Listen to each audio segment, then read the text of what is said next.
Chairman সাহেব বাড়িতে আছেন? চেয়ারম্যান সাহেব বললেন, কে আসছে? ইদানিং এত লোকের রথে কাজটাও ঠিকমতো করতে পারি না। বলো, কিভাবে তোমাকে সাহায্য করতে পারি? চেয়ারম্যান সাহেব, রূপার মৃত্যু নিয়ে সত্যিটা জানাতে হবে। তুমি বাইরের লোক, আমাদের গ্রামের ব্যাপারে মাথা ঘামিও না। আমি সত্যটা লিখব।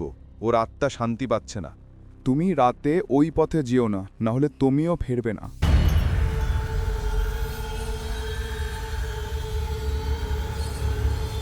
সেই রাতে রিয়াজ আবার গেল শ্মশানে, এবার সঙ্গে রেকর্ডার নিয়ে। বাতাস থেমে আছে, রেকর্ডার অন করে সে বলল, এখানে কেউ আছে?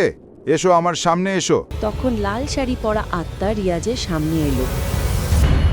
রূপা, তারা মাটি চাপা দিয়েছে আমাকে ঘাটের পেছনে। রিয়াজ দৌড়ে গেল ঘাটের দিকে।